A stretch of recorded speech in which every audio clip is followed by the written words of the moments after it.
money in the team, not the idea itself, because the idea will change, the idea will grow, they will find things in the market that they did not know about before, and they will have to pivot, right? So then we're looking at the team, and that's the most important part. And by the team, we mean the team needs to have the skills that match what it is that they're building. Okay. And then they also need to have certain character traits. Of course, they have to be honest, they have to be trustworthy people, they have to be people that you want to work with, because with investments, you're really dealing with these companies for a period of about 7 years as well, right? Yes. And then they need to have a track record of sorts just in terms of what they have accomplished in the past, and from that then you can confidently say, I believe this team will deliver on what it is that they're saying they will do today, right? Yes. And then the next thing we look at is a business model. So what is it that you're building, and are all components of the business model coming together to show that you will actually be able to serve the customers that you say you will. So if you're building a product, for example, for farmers, it can't be too expensive, because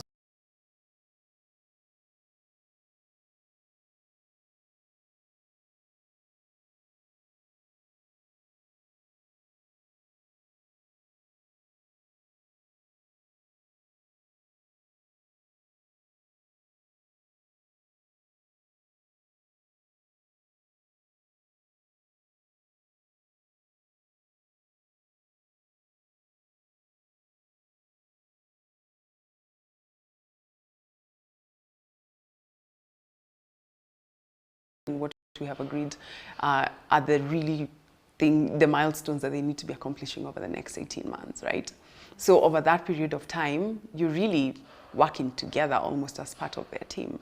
Yeah, which is great and really helps me enjoy what I do. It's actually the best part of the job, I guess. Yeah. That's amazing.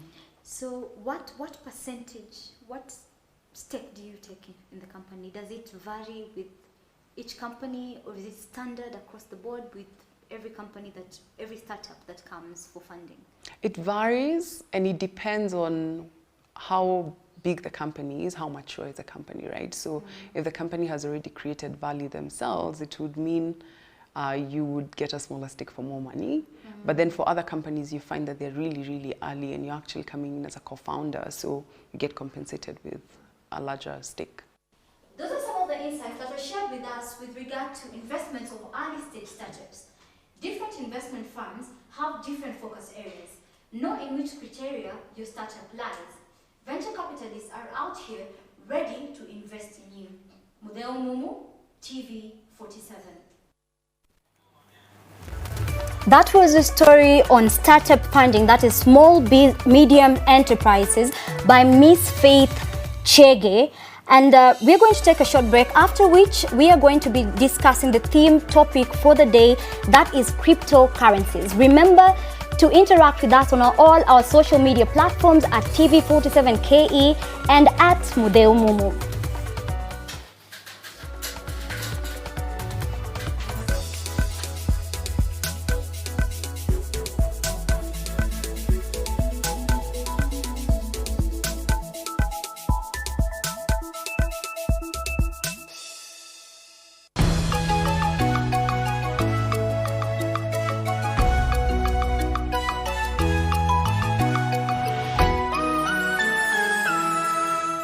Wanasema mchezo wa wengi hauchezwi na mmoja, naye mtu ni watu, nao watu ndiyo jamii. Hapa ndipo sasa, maana yake utapata fursa ya kusema nami Andrin Kilemi kwenye Kioo cha Jamii. Tutatoa mwongozo wa kuidhibiti na kuimarisha jamii kila siku ya Jumanne kuanzia saa 1 jioni. Tufanye miadi.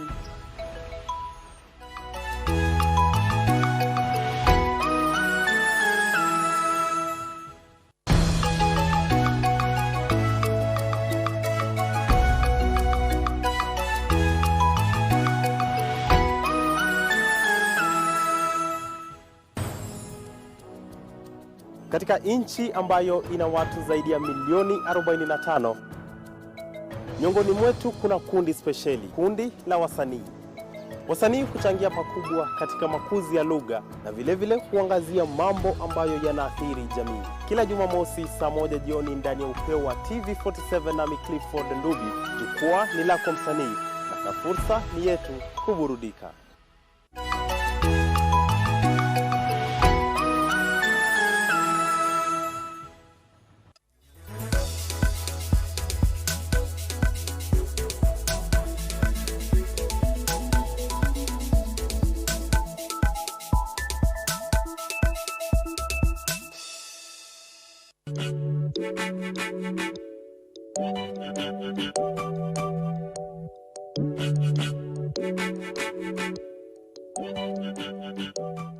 Katika dunia ya sasa, kuna mengi ya kushangaza, mengine ni ya kufurahisha.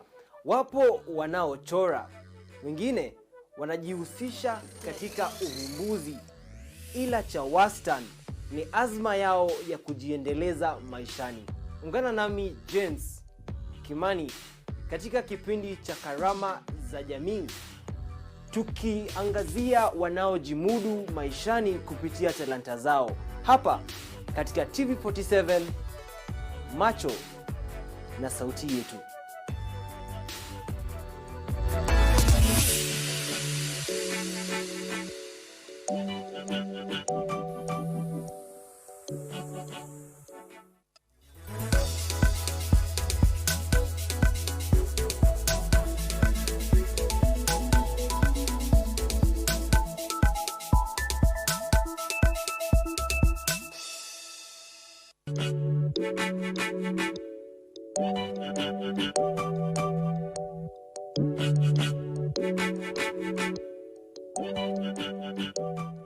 Katika dunia ya sasa, kuna mengi ya kushangaza, mengine ni ya kufurahisha. Wapo wanaochora, wengine wanajihusisha katika uvumbuzi, ila cha wastani ni azma yao ya kujiendeleza maishani. Ungana nami James Kimani katika kipindi cha Karama za Jamii, tukiangazia wanaojimudu maishani kupitia talanta zao, hapa katika TV47, macho na sauti yetu.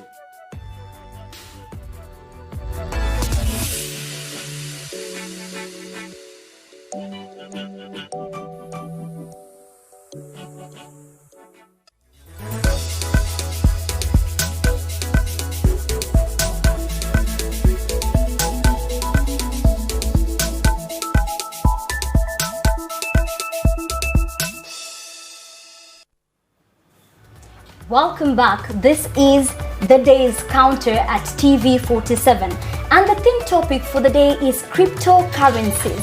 And the question is, do you believe in cryptocurrencies? Are they the future of business? Remember to tweet us at TV47KE and at Mudeu Mumu and give us feedback on the topic of the day. The question is, do you believe in cryptocurrencies and are they the future of business? And in studio, we have Ms. Roslyn Wanjiru, the Chief Marketing Officer, Kesho Labs Blockchain Center, and we have Mr. George Mwakisha, who is the Business and Investment Manager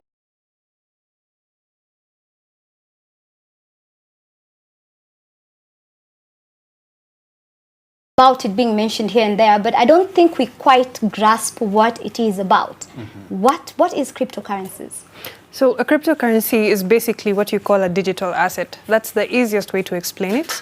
And if we go a bit more technical, we'll find that a cryptocurrency is supported by what you call blockchain technology. Okay. So in many ways, you've used a digital token like Bonga points in Kenya or loyalty points. So those points exist, so to speak, digitally. Now, in the same way, a cryptocurrency exists as a digital token. That is the easiest way to explain that. Okay. Yeah. Okay.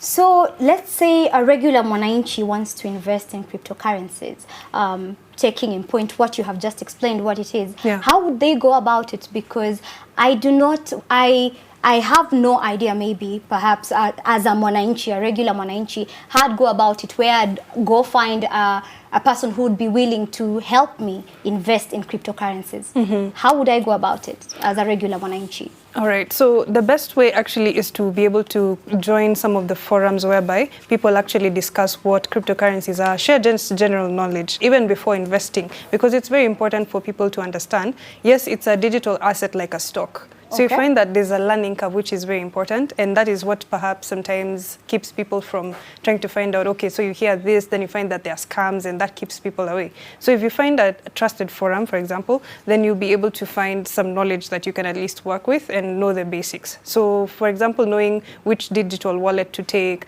which type of digital asset to invest in, someone just needs to know the basics before they choose a digital asset.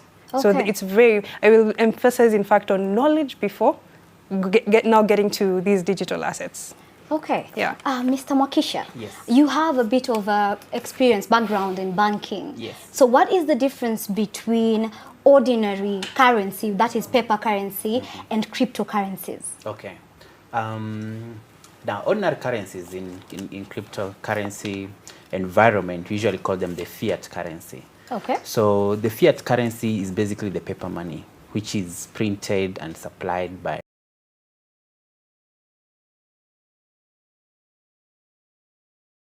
of Kenyan shillings to be in circulation. Now, the thing with paper money, or rather the fiat currency, is that there is unlimited supply of the currency. They can print as much as they wish to have in circulation.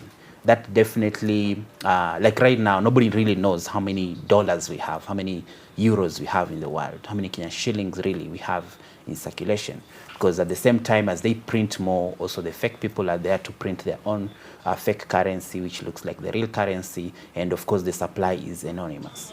Now with that alone, it reduces the value of the currency. For example, the dollar has lost like 96% of its value since they removed the pegging of the dollar from the gold.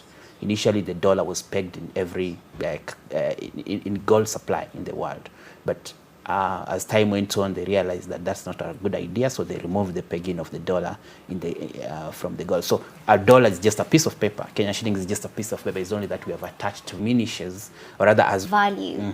Does this mean cryptocurrency doesn't lose value? And also, well, I'd like to find out what are the reservations by the central bank, you know, with fluctuation, and who are they concerned about, who's governing, you know, the cryptocurrency market? Yes. Interesting. So I start with the value. Yes. Okay. So cryptocurrencies have their own ups and downs on the value. It's not like they're always going up. The price is not like they're always going up. Okay. For example, let's talk of Bitcoin. Bitcoin was started in 2008, and at the time it was almost valueless. Okay. At some point it was at 0.006, like 6 cents of a dollar. So that is an extremely low value of a currency.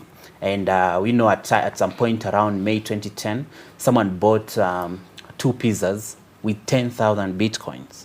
Okay. That's at the time of the value of that currency at that particular time. Now, fast forward to now, 2019, all right? 2019, we see that the cryptocurrency, let's say the same Bitcoin value is at roughly, it's playing around 12,500 current value. But before it got here, at some point, it was at almost $20,000. Okay. So that was somewhere around December 2017. It was almost $20,000, $19,700. Now, it went down in almost the whole of 2018. Cryptocurrency, the whole market probably has been going down. We call that the bear market. So all of a sudden, the cryptocurrency started gaining momentum, and at some point, okay, so people are asking why is it gaining momentum? Because now we've seen major players like JP Morgan coming up with their own coin. Facebook has now announced their Libra coin, and so on. So the enthusiasm is back again. So people have started buying Bitcoin again. So the supply and demand of the currency makes it gain more value or lose value. Okay, so to central bank, well, central bank, again, I keep saying central bank is meant to protect the banks. The banks are the customers for central bank. If there are no banks, then there's no central bank. So it has to protect the banks, and the banks also shareholders are the customers, the guys who bank with the banks. So you cannot tell people to go and invest in cryptocurrencies while but what will happen to the Kenyan shillings? What will happen to the main currencies?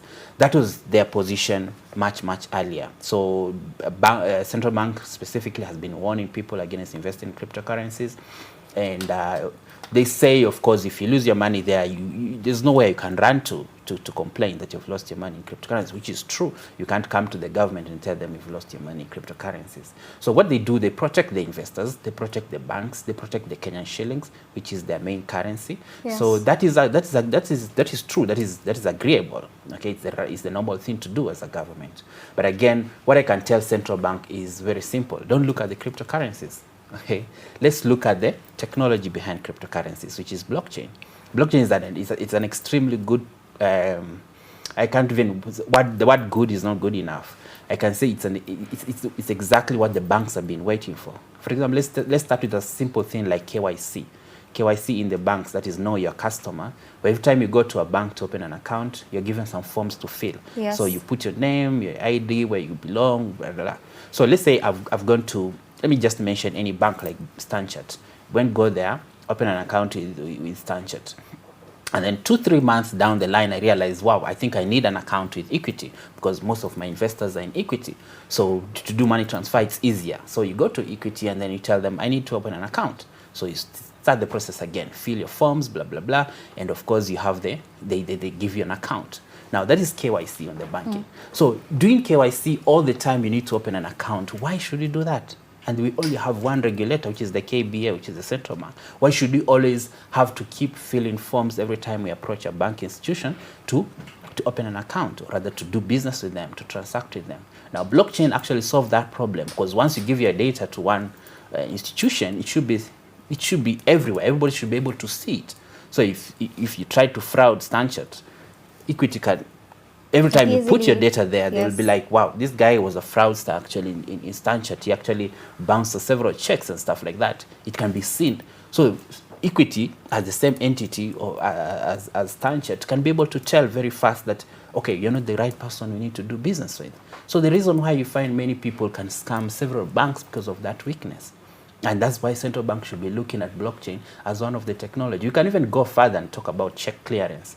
The clearance system itself really needs blockchain, because if I'm banking my check right now in one of the banks like Equity and it's supposed to clear in Stanchart or Barclays, quickly the system can be able to detect if there are funds on the other side. So there'll be zero default, or rather, what do you call it, bouncing check kind of a report. You know, it will be 0%. So there'll be no bouncing check, and checks can be cleared in real time. You don't need 2 to 3 days to clear a check. Okay. But with blockchain, it's possible, real time. It's real time. Exactly. So, Miss Roslyn, now, in case of a loss, it's difficult to retrieve funds when it comes to blockchain. Yeah. So how are the cryptocurrency shareholders and the market itself responding to the government, the central bank reservations? All right, so you find that with the earlier blockchain protocols, it was virtually impossible to get your funds back once they were lost, which is one of the reasons why people were very much against investing in cryptocurrencies.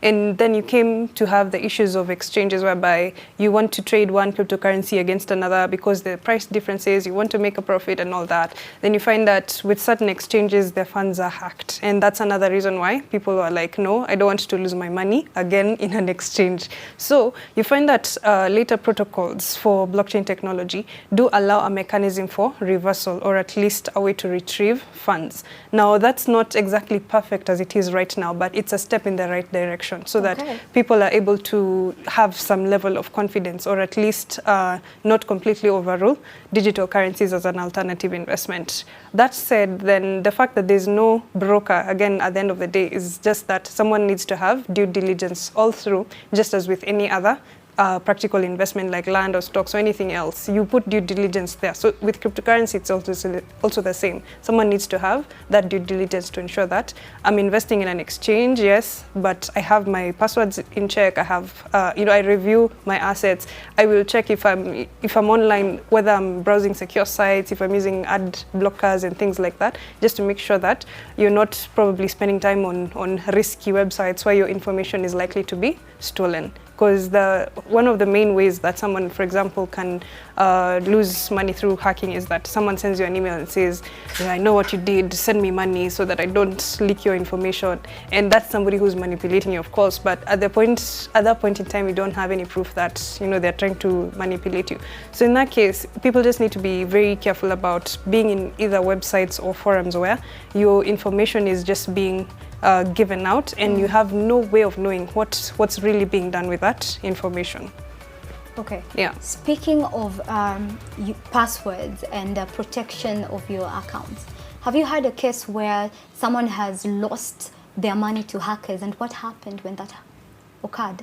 All right, so there are various instances whereby someone can lose money, and this is not just for cryptocurrencies, but really in the digital space. So if you're surfing a website and you notice at the very top, there's something called HTTP, then HTTPS. Now that little s is very important because in quite a number of instances, it represents a security protocol. So if you have like some of the latest browsers, you'll see a red alert telling you this website is not secure. Please proceed with caution, or like just get out of that website. So if you see such a thing, it's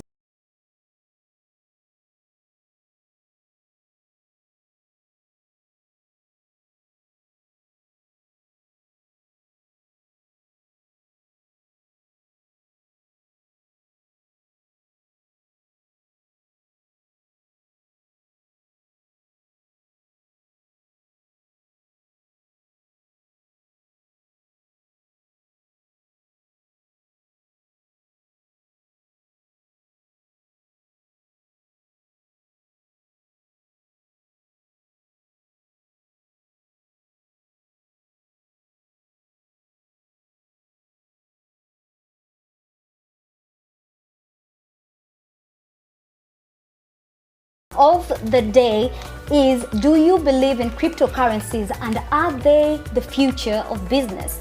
Tweet us at TV47KE and at Mudheo Mumu.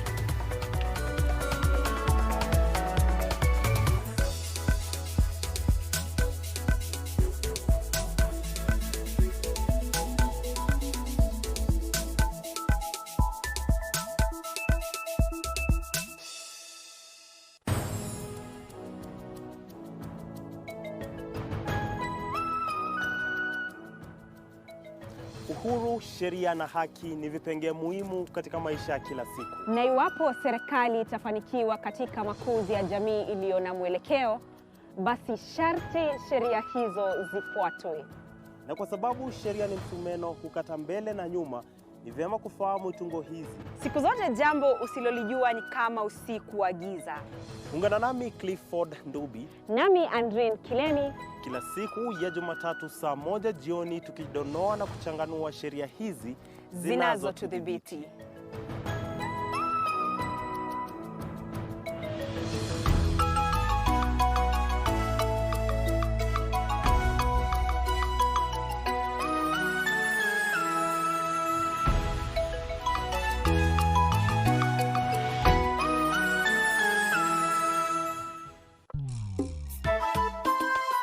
Step ya kwanza huwa tunaanza kutayarisha vitu kama bucket na zile ingredients tunatumia. Ilianza na kama 1,200. Watu wanaulizanga kwa soko, hii kitunguu nikioga nayo kwani inanifanyia nini kwa mwili yangu? Kwa siku kama hii ya kuoga huwa tunauza vipande 400.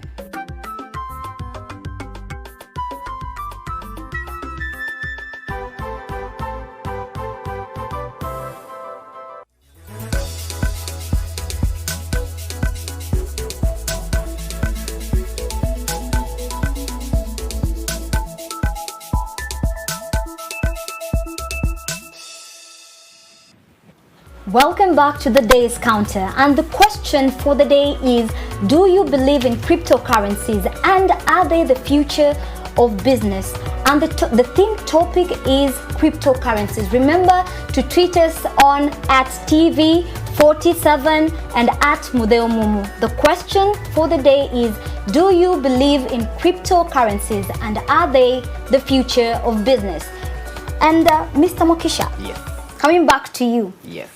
You spoke about the Bitcoin prices going up. Why did that happen? Okay. Before I actually go to Bitcoin, there's a question you had asked me earlier about central bank. I didn't even exhaust it. So the government had also set up a task force. Okay. It's Blockchain and Artificial Intelligence Task Force, which was headed by Dr. Bitanga Ndemo. And of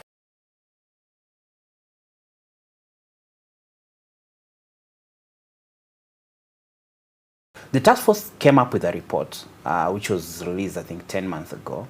And we had a chat with Dr. Bitanga Ndemo. And one of the recommendations was that the country should come up with a digital currency, okay, to start adopting a digital currency.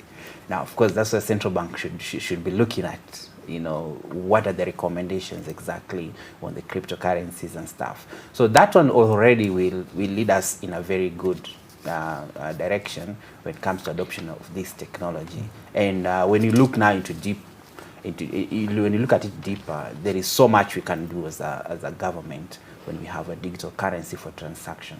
So that's it now for the central bank to decide, but they let them look at the report by the task force, and also let's have the report out, because that's what will give us a way forward on this technology.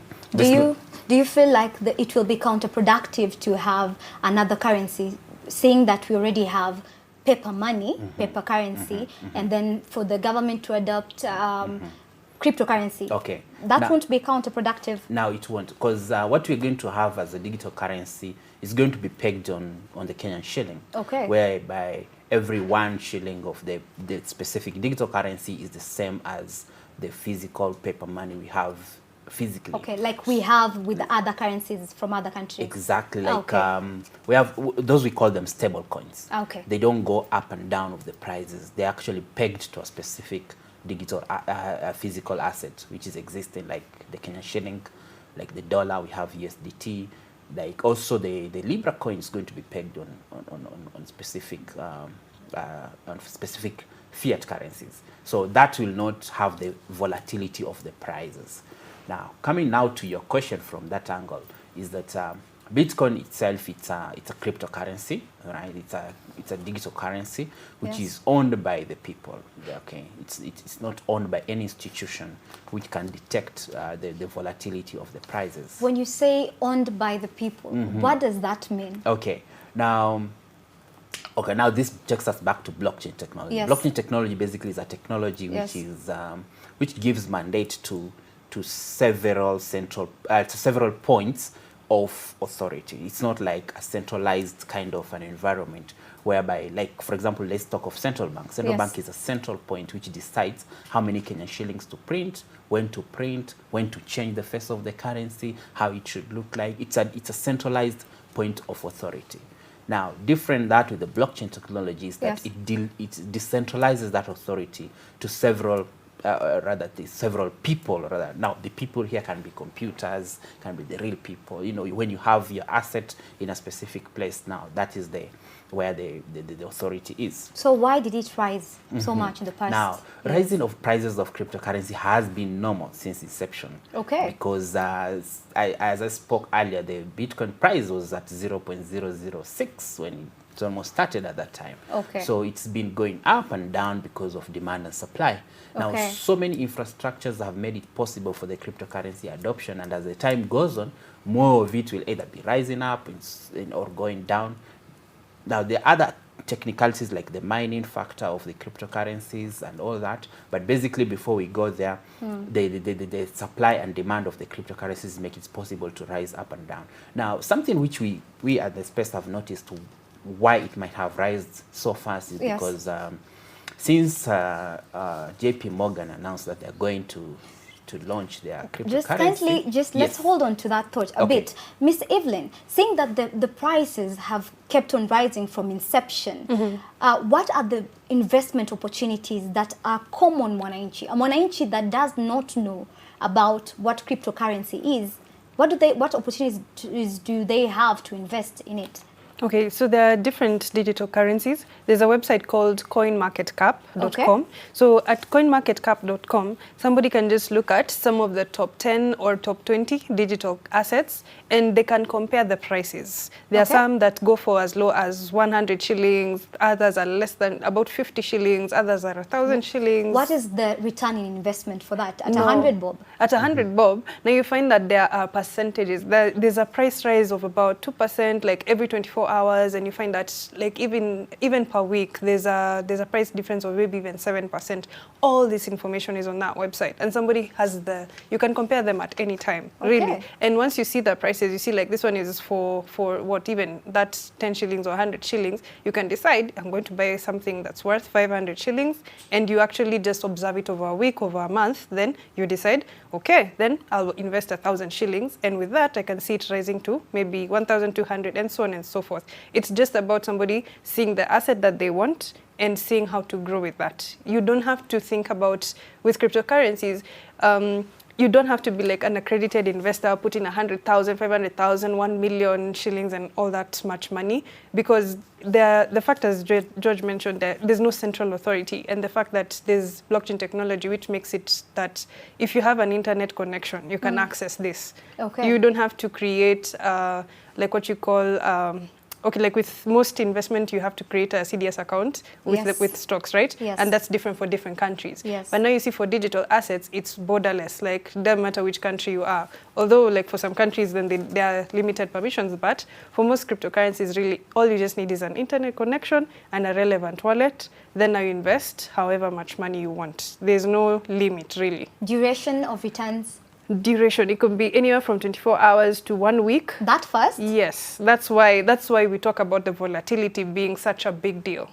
Okay. Yes. Oh, okay. That is quite interesting. Yeah, so somebody just needs to be careful about, like, if you look at some of these returns, some of them are what you call scams, because somebody will set up a digital currency, give it a fancy name, put it out there, and tell people to invest, and they Anyone put a can fixed actually amount. do that. Some people have done that. Some people have done that, and this is where due diligence comes in. If a coin is not listed on a platform like CoinMarketCap or several other international exchanges where you can compare price, where you can check out who are the directors or who are the founders, what is this coin being used for. If you don't do your basic homework, then you're likely to run into some of these scams, because what a scam will typically do, they put up their coin, they tell you, this is the next Bitcoin, this is the next Bitcoin. So just invest your 100,000 shillings here and get 800,000 within an unrealistic amount of time. Or they tell you, get returns daily, and they try to get you out of hype to lose your money. That's the goal, because they make you feel like you're missing out on this, and that's the main thing in any scam. Really, they play into your emotion rather than discipline. Yes. Because if you find that you have to put in some discipline. Yes, it's boring, but you will find that yes, I can at least make a right choice.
Much for watching the day's counter. I have been Mudeu Mumu. I have been your host, Mudeu Mumu. Next, we're going to have news with Clifford Ndubi on Shina La Leo. Thank you so much, guys.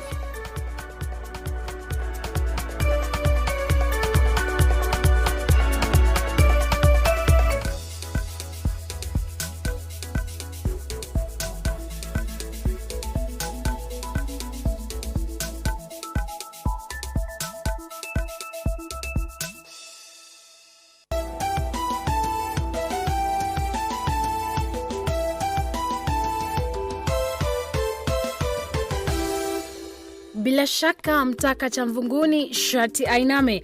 Hivi ndivyo mambo yalivyo katika kuanza na kuboresha biashara.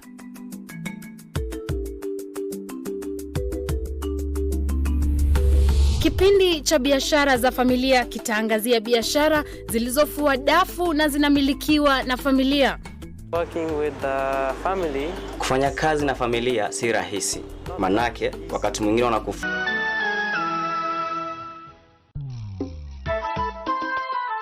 Step ya kwanza huwa tunaanza kutayarisha vitu kama bucket na zile ingredients tunatumia. Ilianza na kama 1,200. Watu wanaulizanga kwa soko, hii kitunguu nikioga nayo kwani inanifanyia nini kwa mwili yangu? Kwa siku kama hii ya kuoga huwa tunauza vipande 400.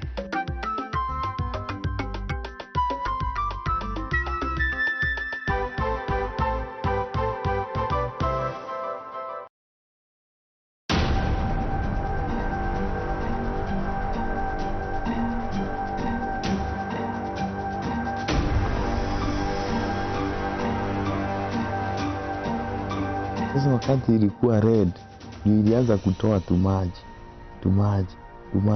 Well, the type does not matter. The liquid and the tablet. Nipatie simu ama nipatie pesa ama ni mdunge. Kijana ndio huyo alifariki. Shida inakuanga ni madoo. Je, wanaipata wapi?